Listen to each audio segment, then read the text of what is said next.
Events కదా ఇంకా వాడుకోవచ్చేమో అనుకుంటున్నాను.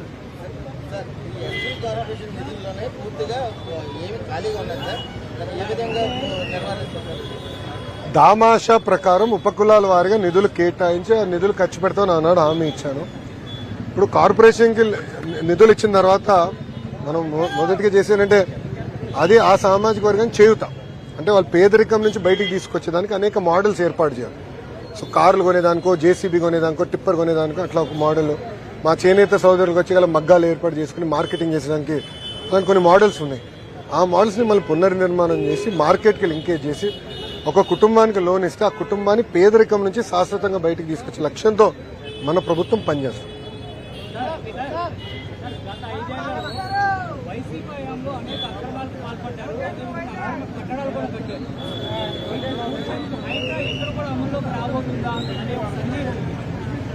అన్నా ఇప్పుడు మద్యం కుంభకోణం జరిగింది, ఇసుక కుంభకోణం జరిగింది, మైనింగ్ లో పెద్ద ఎత్తున కుంభకోణం జరిగింది. పెద్దలు ఇప్పుడే అడిగారు, భూమిలో కూడా పెద్ద ఎత్తున కుంభకోణాలు జరిగినాయి. అవన్నీ బయటికి తీస్తాం. రెండోది, ఇల్లీగల్ కట్టడాలు ఏమైనా ఉంటే అది మున్సిపల్ అడ్మినిస్ట్రేషన్ డిపార్ట్మెంట్ వాళ్ళతో మాట్లాడతారు, ఏంటి వివరాలు కనుక్కుంటారు, దాని తర్వాత వాళ్ళు యాక్షన్ తీసుకుంటారు.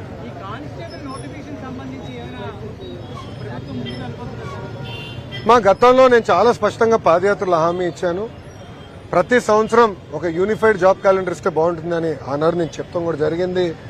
అంటే ప్రభుత్వంలో ఆ సంవత్సరంలో వేకెన్సీస్ ఏమున్నాయి అది ఒక పద్ధతి ప్రకారం ఫిల్ చేయాలి. 5 సంవత్సరాల్లో వేకెన్సీస్ అన్ని భర్తీ చేయాలనేది ఒక లక్ష్యంగా పెట్టుకున్నాం. ఎప్పుడు లేని విధంగా మెగా డిఎస్సి కూడా చంద్రబాబు నాయుడు గారు ప్రభుత్వం తొలి సంతకం పెట్టారు. అది కూడా అక్కడ ఎవరైతే దానికి వెళ్తున్నారో అంటే ఎగ్జామ్కి అపియర్ అవుతున్నారో వాళ్ళ కోరిక మేరకు టెట్ మళ్ళీ బ్రేక్ ఇచ్చి డిఎస్సి పెడితే బాగుంటుందని కోరారు. అది నేను నాకు వాట్సాప్లో పెడితే అది తీసుకుని నేను చేశాను. అట్లా అన్ని స్ట్రీమ్ లైన్ చేస్తున్నాం. ఏపీపీఎస్సీ కూడా ఇప్పుడు చైర్మన్ లేరు, కొత్త చైర్మన్ నియమించాలి, మొత్తం స్ట్రీమ్ లైన్ చేయాలి, చేస్తాం.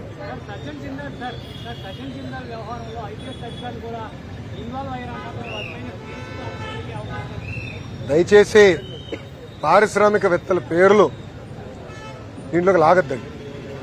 మీ దగ్గర ఆధారాలుంటే చెప్పండి తప్ప లేనిపోల పైన ఆరోపణలు చేయొద్దు.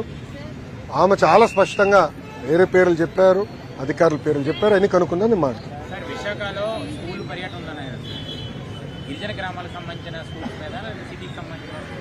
అమ్మా నేను మంత్రి 60 రోజులు అయింది. అన్ని స్కూల్స్ 45,000 ప్రభుత్వ పాఠశాలలు అన్నిటికీ నేను వెళ్ళలేను. ఒక సిస్టమేటిక్గా అన్ని నేను వెళ్తాను. అంటే ఇప్పుడు మా కేజీబీవీలు ఉన్నాయి, నా కింద జిల్లా గ్రంథాలయం, అన్ని గ్రంథాలయాలు నా కింద ఉంది, యూనివర్సిటీ నా కింద ఉంది, మళ్ళీ మన స్కూల్ ఎడ్యుకేషన్ మొత్తం నా కిందనే ఉంది. సో పద్ధతి ప్రకారం మన సోషల్ వెల్ఫేర్ హాస్టల్స్ అన్ని కూడా మేము సంబంధించిన బీసీ వెల్ఫేర్ కానీ, ఎస్సీ వెల్ఫేర్ కానీ, ఎస్టీ వెల్ఫేర్ సంబంధించిన శాఖతో సంప్రదింపులు చేసి కలిసి మేము వెళ్తాం. సో అన్నీ నేను వెళ్తాను. ఒకే రోజులో అన్నీ అవుతుంది కదా, తప్పనిసరిగా అన్నిటికీ వెళ్తాను, వాస్తవాలు తెలుసుకుంటాను. అది నేను చెప్పనమ్మా, రేపు పొద్దున అనౌన్స్ చేస్తాను.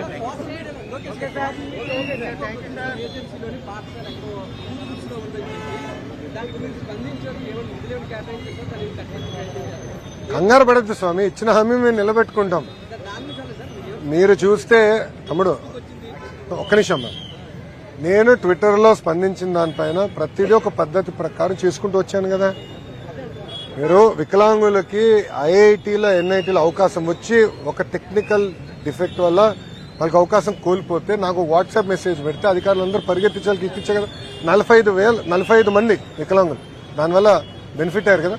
అదేవిధంగా నేను ట్విట్టర్లో కానీ ఫేస్బుక్లో నాకు వచ్చిన స్పందించినప్పుడు ఒక పద్ధతి ప్రకారం ఇచ్చిన హామీ నేను నిలబెట్టుకుంటే ఆ డౌట్ నీకు నేను చేస్తానన్నా. సార్ కొన్ని విషయాల్లో సొంత నిధులు కూడా ఖర్చు పెట్టా, కంగారు పడద్దు, నేను చేస్తాను. నేను టీ కాఫీని వేరే దగ్గర తాగాల్సిన అవసరం లేదు. Don't worry. ఎస్ మేడం, గౌరవ ముఖ్యమంత్రి గారితో హైయర్ ఎడ్యుకేషన్ రివ్యూ ఇంకా పెండింగ్ ఉందమ్మా. సెప్టెంబర్ 11వ తారీఖు నాడు మా రివ్యూ మీటింగ్ ఉంది గౌరవ ముఖ్యమంత్రి గారితో. దాంట్లో ప్రధానమైన అంశం కాలేజ్ ఫీ రీయింబర్స్మెంట్. గతంలో అన్ని ప్రభుత్వాలు డైరెక్ట్ గా డబ్బులు కాలేజ్ అకౌంట్లో వేసేది. సో తల్లిదండ్రులకి ఎలాంటి ప్రెషర్ ఉండేది కాదు, పిల్లలకి ఎలాంటి ప్రెషర్ ఉండేది కాదు. ఇష్యూ ఏమైనా ఉంటే అది కాలేజ్ యజమాన్యం ప్రభుత్వం మధ్యన ఉండేది. అలాంటిది జగన్మోహన్ రెడ్డి గారు ముఖ్యమంత్రి అయిన తర్వాత కొత్త కొత్త వింత విధానాలు తీసుకొచ్చి విద్యార్థుల్ని వాళ్ళ తల్లిదండ్రులను ఇబ్బంది పెడతాం మొదలుపెట్టారు. ఆయన సుమారుగా జగన్మోహన్ రెడ్డి గారు సుమారుగా రఫ్గా 3,000 కోట్ల రూపాయలు కాలేజ్ ఫీ రీంబర్స్మెంట్ బకాయిలు పెట్టిపోయారు. ఇంకో పక్కన చిక్కీ, కోడిగుడ్డు, మిడ్ డే మీల్స్ బకాయిలు కూడా దాదాపు 200 కోట్లు పెట్టిపోయారు. మీకు తెలుసు, నేను మంత్రి అయిన వెంటనే ఎగ్ సప్లై ఆపేస్తే నేను వెళ్ళి పరిగెత్తుకుంటా. మంత్రి అయిన 2 రోజు నేను వెళ్ళి ఫైనాన్స్ సెక్రటరీ గారితో కూర్చుని డబ్బులు విడుదల చేయించుకున్నాను. సో ఇట్లా అనేక సమస్యలు ఉన్నాయమ్మా. నేను పాదయాత్రలో చాలా స్పష్టంగా చెప్పాను, ప్రభుత్వమే పాత విధానం, ఫీ రీంబర్స్మెంట్ పాత విధానం అమలు చేస్తుంది. డబ్బులు నేరుగా కాలేజ్ అకౌంట్లో వేస్తారు. తల్లిదండ్రులకి పిల్లలకి ఎలాంటి ఇబ్బంది లేకుండా చూసుకునే బాధ్యత మా ప్రభుత్వం తీసుకుంటుందని ఆనాడు హామీ ఇచ్చా. ఆ హామీకి నేను ఇప్పుడు కూడా కట్టుబడి ఉన్నాను.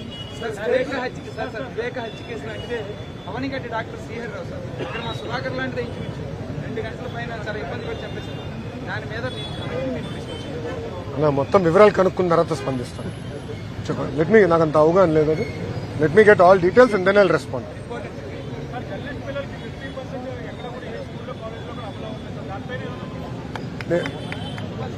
మీరే అడగండి, మీరే చప్పట్లు కొట్టుకోండి.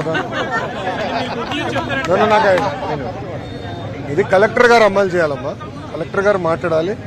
ఆల్రెడీ గుంటూరు కలెక్టర్ గారితోనే మాట్లాడి మిగతా కలెక్టర్లతో నేను మాట్లాడతాను. విశాఖ ఇన్ఛార్జ్ మంత్రిగా నారా లోకేష్ రాబోతున్నారంటూ కార్యక్రమం